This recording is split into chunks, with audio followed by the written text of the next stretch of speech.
ocenjujem, da je gospodarska kriza katastrofa in da je gospodarska kriza katastrofa, verjetno nam tudi govorijo naslednje številke, in sicer, da se je bruto domači proizvod v Sloveniji zmanjšal na medletni ravni za več kot za 7,3%, da se je izvoz zmanjšal za več kot 21%, čeprav je Slovenija predvsem izvozno orientirana država, da trenutno beležimo že skoraj 100.000 brezposelnih oseb, plus tega pa vemo, da je približno še 75.000 oseb na nekih jamstvenih schemah in na čakalnih listah.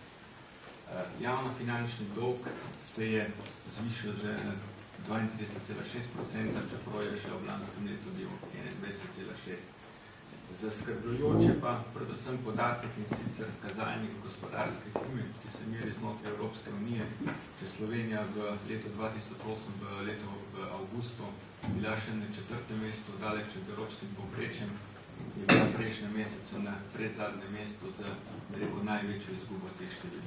To vsekakor je neko sporočilo, da na te rezultate ne vplivajo samo zunanji dejavniki, ampak predvsem notranji dejavniki znotraj Slovenije in predvsem neučinkovitost in prepočasno ukrepanje s strani vlade, Ministrstva za finance in pa za Ministrstva za gospodarstvo. Zaskrbljujoč je predvsem likvidnostni krč, ki se v Sloveniji pojavlja. Predvsem je pa tukaj problematično, da je financiranje malih in srednjih podjetij v Sloveniji dejansko zmrlo. Kot je že prej tudi dr. Arhar omenil, bi pa mala in srednja podjetja so dejansko neka hrbtenica slovenskega gospodarstva in tukaj se mi zdi, da se in že v preteklosti, predvsem pa tudi sedaj o teh malih in srednjih podjetjih govori zelo malo.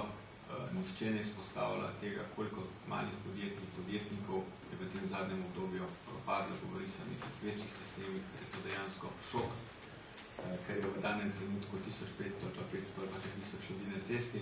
Če bi se pa te številke verjetno malih podjetij, ki so v težavah, začele seštevati, bi pa verjetno prišlo do bistvenega večje številke. Zdaj, po naprej, kaj bi bilo smiselno za nekaj ukrepi, ki bi morala ministrstvo oziroma slovenska vlada narediti, tudi predvsem, da se vzpostavi ugodno okolje, v katerem bi lahko podjetje in podjetniki normalno delali. Tukaj predvsem gre v smislu, da se pogrešajo direktni ukrepi, ki bi takoj zagotovili neki zagon podjetjem, to je v primeru zniževanja določenih davkov ali pa zniževanja roka za vračilo preplačenega DDV-ja.